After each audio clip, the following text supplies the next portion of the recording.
এই জন্য সরকার সেই উদ্দেশ্য এই জিনিসটা ধামাচাপা দেওয়ার চেষ্টা করছে। খুব যে হবে এটা সরকার বুঝে গেছে বলে দেখেন তার মৃত্যুর আগে মানে শেষ পর্যায়ে এসে ওনাকে বিশেষ গুরুত্বপূর্ণ ব্যক্তি বলে ঘোষণা করেছে, যাতে ওনার বলয়, ওনার চারপাশে ওনার একটা বলয়, নিরাপত্তা বলয় তৈরি করা যায়, যেখানে হাসপাতাল নিরাপদ থাকলো, সরকার নিরাপদ থাকলো। তাকে হাসপাতালে চিকিৎসা দেওয়া না কারণে, তাকে নির্যাতিত করার জন্য, তাকে কারারুদ্ধ করে রাখার জন্য তার শাস্তি অবনীত হয়েছে। ফলে এর জন্য দায়ী আওয়ামী লীগ। এই ন্যারেটিভটা, এই যদি আপনার বিবরণটা, যেটাকে আমরা আজকে কি বলা হয় ন্যারেটিভ, এই ন্যারেটিভটা যদি বাংলাদেশের মানুষকে সামনে তুলে ধরা যায় স্পষ্টভাবে, তাহলে রোষটা কার দিকে যাবে? আমন্ত্রণ জানাচ্ছি প্রিয় দর্শক, মানচিত্রের নিয়মিত আয়োজন কথোপকথনে। সারা দেশের মানুষ নিশ্চয়ই খালেদা জিয়ার শারীরিক অবস্থা, সর্বশেষ অবস্থা সম্পর্কে উদ্বেগ উৎকণ্ঠার মধ্যে রয়েছেন।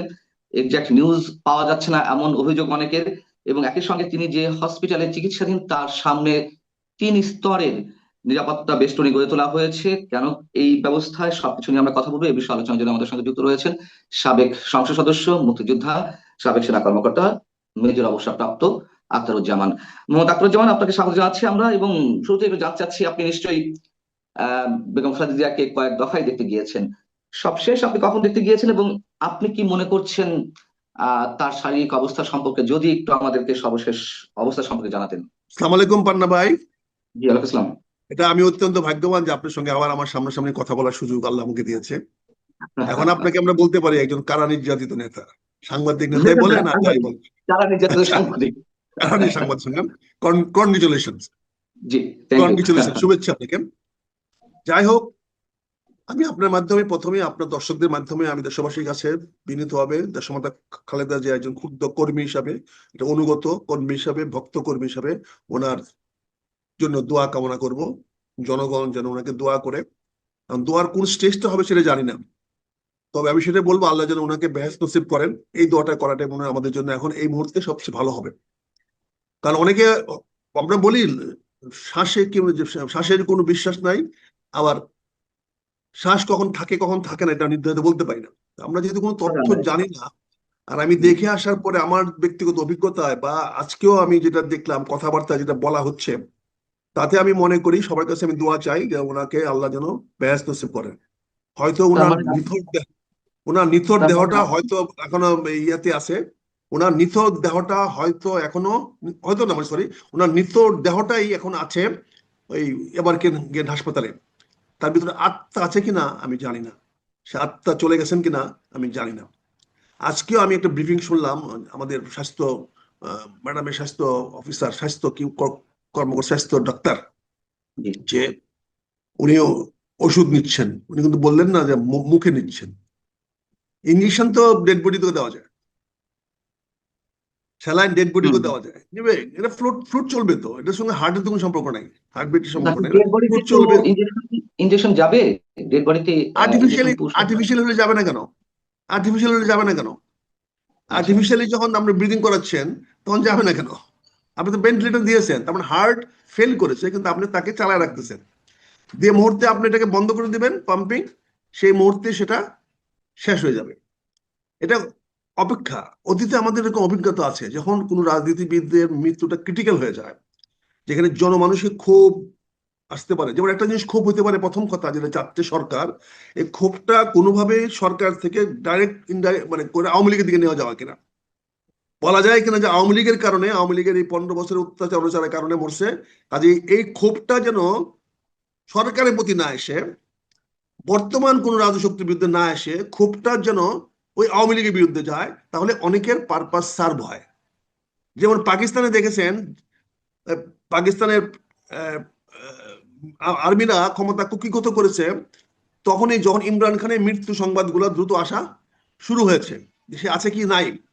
এই ধরনের অবস্থায় পরিপ্রেক্ষিতে আমাদের ক্ষুদ্র অভিজ্ঞতায় বলে সরকার এখানে তার মানুষের যে খুব কার বিরুদ্ধে হতে পারে সেটা অন্যদিকে স্থানান্তর করার চেষ্টা করছে। খুব যে হবে এটা সরকার বুঝে গেছে বলে দেখেন তার মৃত্যুর আগে মানে শেষ পর্যায়ে এসে ওনাকে বিশেষ গুরুত্বপূর্ণ ব্যক্তি বলে ঘোষণা করেছে, যাতে ওনার বলয়, ওনার চারপাশে ওনার একটা বলয়, নিরাপত্তা বলয় তৈরি করা যায়, যেখানে হাসপাতাল নিরাপদ থাকলো, সরকার নিরাপদ থাকলো। এখানে আপনি একটা জিনিস জানেন, আমার ওই পররাষ্ট্র উপদেষ্টা খুব ভালো করে জানে যে তারেক রহমান সাহেব লন্ডনে রাজনৈতিক আশ্রয়ে আছে, এবং রাজনৈতিক আশ্রয়ের অন্যতম কারণ হলো যে বাংলাদেশে তার জীবন নিরাপদ নয়। কারণ তো একটাই, আর তো কোনো কারণ না। মিস্টার আখতার, যেমন আমি আমি এই বিষয়টাতে আসবো, তার আগে যে প্রশ্নগুলো ছিল সেই প্রশ্নগুলোর উত্তর আপনি এরই মধ্যে খুব সংক্ষেপে দিয়ে দিয়েছেন আমার যেটি মনে হয়। তারপরে দর্শকের সুবিধার্থে আপনি যা বলার চেষ্টা করছেন আরেকটু সহজভাবে আমি একটু জানতে চাই এবং দর্শকদের উদ্দেশ্য জানাতে চাই।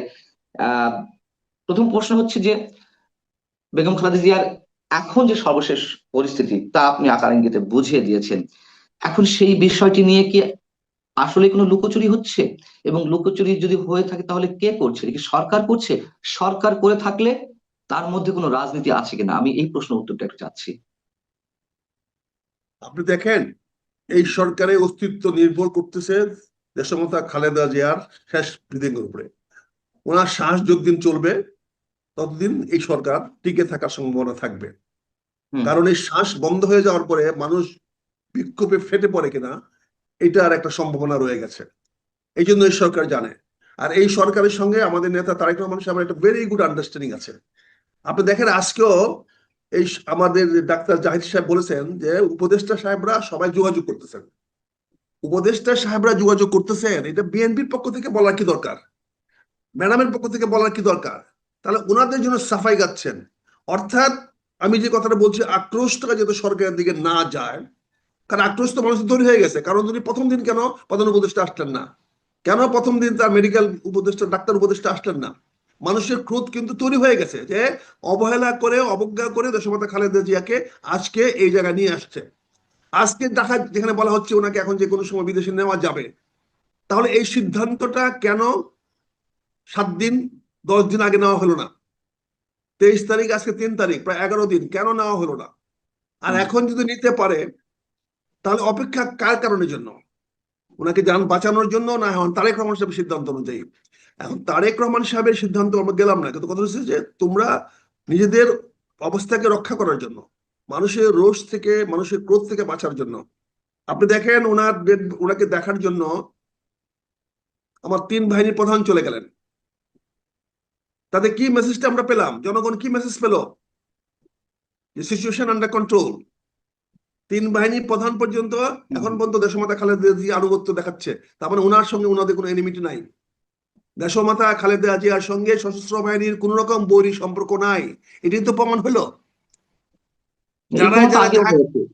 এই আগে প্রমাণ তো হইলো আগেও কিন্তু, হয়েছে। আগেও হইলো কিন্তু উনি তো একটা অভিযোগ আসছে যে 21 তারিখের প্রোগ্রামে উনি যাওয়ার কারণে ঠান্ডাটা ওনার প্রকট হয়েছে, এবং ওনার হার্টের উপরে এটা প্রচন্ড চাপ সৃষ্টি করেছে।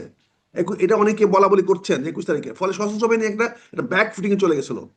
এখন যখনই ওনাকে বিশেষ বিবিআইবি ঘোষণা করা হয়েছে, বিবিআইবি ঘোষণা করার সঙ্গে সঙ্গে সশস্ত্র বাহিনী দায়িত্বশীলভাবে তাদের যাওয়া দরকার হয়ে গেছে। কারণ তখন এটা অফিসিয়াল হয়ে গেছে। Any VVIP of the country কে যে কোনো লোক অ্যাপ্রোচ করতে পারে। এতদিন শি ওয়াজ এ ওটা পলিটিক্যাল লিডার। ঘোষণা না করলেও তো তিন বাহিনী প্রধানেরা জি যেতেন। না, জি না, পান্না ভাই যেতেন না, যেতে তাই? পারতেন না। আচ্ছা আচ্ছা। এটা ঘোষণা করার আগে পর্যন্ত ছিলেন উনি বিএনপি নেতা। হ্যাঁ। বিএনপি নেতার বাড়িতে স্বাস্থ্য দেখার জন্য গেলে এটা অর্থ অন্যরকম হতো। কিন্তু আমরা তো জানি যে এর আগে সেনাপ্রধান গিয়েছেন, লাস্ট যদি গিয়েছেন লন্ডনে গেলেন দাওয়াত দিতে, গিয়েছেন বলে তো কন্ট্রোভার্সি হয়েছে, গিয়েছেন বলে তো কন্ট্রোভার্সি হয়েছে। কন্ট্রোভার্সি এই জন্য হলে অতটা বেশি ব্লেম সেনাপ্রধানের গায়ে সম্ভবত পড়েনি, তাই না? না, উনি যখন ধোয়া তুলসী পাতা, আপনারা তো ওনাকে একটা ভালো মানুষ বানানোর চেষ্টা করতেছেন। উনি ভালো না, আমি মানুষ। কিন্তু না উনি করার দেশটাকে হিসেবে বলছি। শান্তিতে রাখতেছেন। উনি দেশ শান্তি রাখতেছেন, আমি ধন্যবাদ জানাই। উনি সশস্ত্র বাহিনীকে অত্যন্ত শৃঙ্খলার মধ্যে রাখছেন, এবং পলিটিক্যাল গেমে উনি আসতেছেন না। উনি পলিটিক্যাল গেমের বাইরে যাচ্ছেন। কিন্তু কালকে আমি কেন বলছি যে এটা সশস্ত্র বাহিনীকে বাধ্য করেছে প্রধান উপদেষ্টা মহোদয় যে এখন আপনারা যান, আমি তো বিবিআই ঘোষণা করে দিচ্ছি। অর্থাৎ এই সরকারে উনি একজন বন্ধু মানুষ, এই সরকারের একটা অংশ করে নিলেন ওনাকে। বিবিআইপি ডিক্লারেশন মানেটা কি? হি ইজ, সে একটা গভর্নমেন্টের সরকারের বিশিষ্ট ব্যক্তি, রাষ্ট্রের বিশিষ্ট ব্যক্তি। রাইট, কাজে সে আমি এই বিশিষ্ট জায়গায় প্রশ্ন ব্যক্তিকে করতে দেখার চাই জন্য যে কেউ যেতে পারে। যে বলেন। আমি প্রশ্নে আরো একটু উত্তরটা দিলে তাহলে মানে অডিয়েন্সে বুঝতে সুবিধা হবে। শেষ পর্যায়ে এসে যখন তার শারীরিক অবস্থা নিয়ে মানুষ উদ্বিগ্ন, সর্বোচ্চ চিকিৎসা ব্যবস্থা প্রয়োজন, শেষ মুহূর্তে এসে যে এসএসএফ নিয়োগ করা হলো, তার আগে ভিভিআইপি ঘোষণা করা হলো, এটার মধ্যে কোনো ধরনের কোনো রহস্য আপনি নিশ্চয়ই খুঁজে পাচ্ছেন এবং সেটাই বলার চেষ্টা করছেন। সেই রহস্যটা আসলে কি, বা এটা কি কোনো নাটকের অংশ কিনা? আমি তো কয়েকবারই আপনাকে বললাম, রহস্য আছে হুম, বলে তো সরকার নিজেকে বাঁচানোর জন্য, সরকার নিজেকে জনরোষ থেকে বাঁচানোর জন্য এই হুম, ব্যবস্থা নিয়েছে। না হলে এই আচ্ছা। সরকারের প্রতি জনরোষ তৈরি হবে। আপনি বলছেন যে প্রথম থেকে তাকে বিদেশে নেওয়ার ব্যবস্থা হলো না কেন? প্রথম অবস্থাতেই প্রধান উপদেষ্টা সেখানে গেলেন না কেন? এই জায়গাগুলো থেকে এই সরকার এটি করার চেষ্টা করছে। তো এটি তো বিদেশে নেওয়ার উদ্যোগটা তো বিএনপির পক্ষ থেকে নেওয়া হবে, বা তার পরিবারের পক্ষ থেকে দাবিটি বা অনুরোধটি উত্থাপন করা হবে। এটি সরকার কেন করবে আগে থেকে? ওনারা কেন নিবে? উনি বিবিআইপি, উনি একজন বিশিষ্ট ব্যক্তি। উনাকে হাসপাতালে ভর্তি হয়েছে, সরকারি কোনো নৈতিক দায়িত্ব নাই। দেশের একটা বিএনপির কে ঘাড়ে কেন দিচ্ছেন? বিএনপি কেন বিদেশে নেওয়ার ঝুঁকি নেবে? বিএনপি কি সেরকম ফেসিলিটি আছে? BNP can facilitate that? BNP পারবে সেটা করতে? কাজে এটা কেন আপনার বুদুর পিন্ডি বুদুর ঘাড়ে দেওয়ার চেষ্টা করছেন?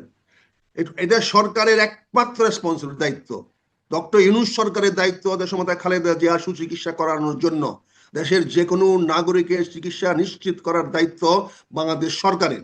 এবং বাংলাদেশ সরকারের প্রধান ডক্টর মোহাম্মদ ইউনূস, এটা ওনার ব্যক্তিগত দায়িত্ব না, উনার রাষ্ট্রীয় দায়িত্ব, উনি সরকারের দায়িত্ব। সেই দায়িত্ব পালন করতে উনি চরমভাবে ব্যর্থ হয়েছেন। ফলে ওনার উপরে জনরোষ পড়তে পারে, জনগণের আক্রোশ বাড়তে পারে। দেশমাতা খালেদা জিয়ার মৃত্যুর পরে কি হইতে পারে এটা এখনো সবাই অ্যাজুম করতেছে, এখন সিদ্ধান্ত নিতে পারতেছে না।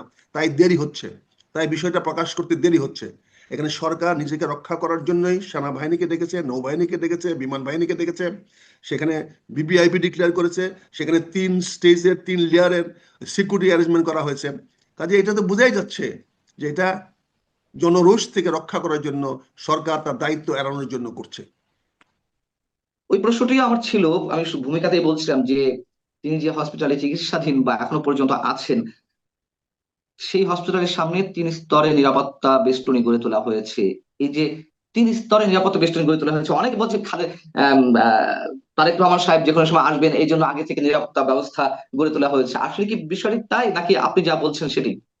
ভাই, আপনি একটা গুজব ছড়াচ্ছেন আপনার প্রশ্নের মাধ্যমে। তারেক গুজব রহমান না, আসতে যা হলে, মানুষ বলছে, তারেক সমান মানুষ যা আসতে হলে বলছে। তারেক সমান আসতে হলে তো 3 স্তর বসাইতে হবে বিমানবন্দরে প্রথম। হুম, তারপরে বিমানবন্দরে বসাবে, তারপরে উনি রওনা দিবেন, তখন 12 ঘন্টা 24 ঘন্টা আসবে। 24 ঘন্টার আচ্ছা। মধ্যে 3 স্তর কেন, 7 স্তর নিরাপত্তা দেওয়া যাবে। এগুলা কিছু লোক উদ্দেশ্য প্রণোদিত ভাবে প্রপাগান্ডা করার জন্য, তার হুম, হুম। বিরুদ্ধে, তারেক রহমানের বিরুদ্ধে প্রপাগান্ডা করার জন্য, এই বিষয়টা তারেক রহমানের কাঁধে চাপিয়ে দেওয়ার জন্য অত্যন্ত উদ্দেশ্য প্রণোদিতভাবে এই এইগুলা, এই গুজবগুলা বা এই ধরনের কথাগুলা বাজারে ছড়াচ্ছে। এটা নিন্দনীয়। মূল কথা হলো এই সরকার নিজেকে বাঁচানোর জন্য এই 3 স্তরের সিকিউরিটি বা নিরাপত্তা ব্যবস্থা করেছে। তার মানে আহ আমরা যেটি আশা করি না তেমন কিছুই ঘটে গেছে খালেদা জিয়ার, এবং সেটি লুকানোর এক ধরনের চেষ্টা চলছে এখনো পর্যন্ত, বা দেরিতে ঘোষণা দেওয়ার চেষ্টা হচ্ছে। বিষয়টি সরাসরি বললে এরকমই বোঝায় আর কি। আমাকে প্রশ্ন করলেন না, আপনি স্টেটমেন্ট কনফার্ম করতে বললেন? না, আমি কনফার্ম করতে, আমি আমি আসলে আমি কনফার্ম করতে জানি না, চাইছি যে আপনার সোর্সটা আমি জানি না, আপনি আমাকে প্রশ্ন করলে বলতে পারি। কাট কাট প্রশ্ন করি। তাহলে আপনার বলেন। কি মনে হয় যে খালেদা জিয়া এখন এই মুহূর্তে জীবিত নেই? আমার বিশ্বাস উনি জীবিত নয়। এবং সরকার কেন এটি ডিক্লিয়ারেশনে দেরি করছে? ভিতরে উদ্দেশ্য যদি আপনি আপনি ব্যাখ্যা করার চেষ্টা করেছেন, যদি একবারে বলেন, এক বাক্যে। সেটা দুটি দুটি কারণে সে সরকার করছে। একটি হলো তার নিজের কতটুকু থ্রেট হতে পারে ডিক্লেয়ার করলে পরে, এটা। আর পাশাপাশি সে একটা নাটক করার চেষ্টা করছে যে আমরা তো তারেক রহমানের সময় 1 দিন 2 দিন 3 দিন 5 দিন অপেক্ষা করেছি মৃত্যু সংবাদ আমরা দিয়ে নেই, যাতে তারেক রহমান সাহেব আসে, যাতে তারেক রহমানের উপর একটা ব্লেম দিতে পারে। এই জন্য সরকার সেই উদ্দেশ্য এই জিনিসটা ধামাচাপা দেওয়ার চেষ্টা করছে। আপনি আপনার কথার মাঝখানে শুরুর দিকে একটা কথা বলছেন যে আওয়ামী লীগের উপর দোষ চাপানোর জন্য, বা মানুষের ক্ষোভ ক্রোধটা গিয়ে যাতে আওয়ামী লীগের উপর গিয়ে পড়ে, সেরকম একটি চেষ্টাও সরকারের রয়েছে। এটি কেমন, একটু ব্যাখ্যা করবেন? এটাই তো স্বাভাবিক। কারণ এই সরকার বলছে তারেক রহমানকে দেশে আসার কোনো রকম সরকারি বিধি বাধা নিষেধ নাই। তাহলে কবে বাধা নিষেধ ছিল? অবশ্যই আওয়ামী আচ্ছা। লীগ সরকার আমলে বাধা নিষেধ ছিল। তাহলে বাধা নিষেধের এই পরিবেশ সৃষ্টি করেছে কে? আওয়ামী লীগ সৃষ্টি করেছে। ফলে এর দায় দায়িত্ব আওয়ামী লীগকে নিতে হবে। আজকে দেশের মধ্যে খালেদা জিয়াকে 15 বছর ধরে কে কষ্ট দিয়েছে, কে নির্যাতন করেছে, কে চিকিৎসা তাকে ডিনাই করেছে, এই কথাটা যদি সামনে নিয়ে আসা যায় তাহলে কি হবে? তারা বলতেছে এই ডিটোরেশন, তার শাস্তি ডিটোরেশন এই কয়দিন হয় নাই, এটা দীর্ঘমেয়াদী তার উপরে অত্যাচার অনাচার অবিচারের কারণে, তাকে হাসপাতালে চিকিৎসা দেওয়া না কারণে, তাকে নির্যাতিত করার জন্য, তাকে কারারুদ্ধ করে রাখার জন্য তার শাস্তি অবনীত হয়েছে। ফলে এর জন্য দায়ী আওয়ামী লীগ। এই নেগেটিভটা, এই যদি আপনার বিবরণটা, যেটাকে আমরা আজকে কি বলা হয় ন্যারেটিভ, এই ন্যারেটিভটা যদি বাংলাদেশের মানুষকে সামনে তুলে ধরা যায় স্পষ্টভাবে, তাহলে রোষটা কার দিকে যাবে? রোষটা অবশ্যই, ক্ষোভটা অবশ্যই মানুষের যাবে অতীত সাবেক সরকারের বিরুদ্ধে। বর্তমান সরকার তখন ফেসিলিটেটর হিসাবে কাজ করবে, ভাই এটা আমাদের কিছু করার নাই, আমরা তো আপ্রাণ চেষ্টা করেছি, দেখেছেন আমরা বলছি তাৎক্ষণিক পাস দিয়ে দিব, আপনি চাওয়ার সঙ্গে সঙ্গে পাস দিয়ে দিব। এই যে পরিবেশটা সৃষ্টি করলো, যে পরিবেশে তারা একটু পাস চাইতে পারতেছে না, এটার জন্য তো আওয়ামী লীগ দায়ী। ফলে রোষানলটা, মানুষের ক্ষোভটা, মানুষের বিতৃষ্ণাটা যদি আওয়ামী লীগের দিকে ডাইভার্ট করে দেওয়া যায়, তাহলে সরকারের পক্ষে এখানে অ্যাকশন নিতে সহজ হবে। এই জন্য সরকার এই গেমটা খেলতেছে বলে আমার বিশ্বাস। জি, অনেক ধন্যবাদ মেজর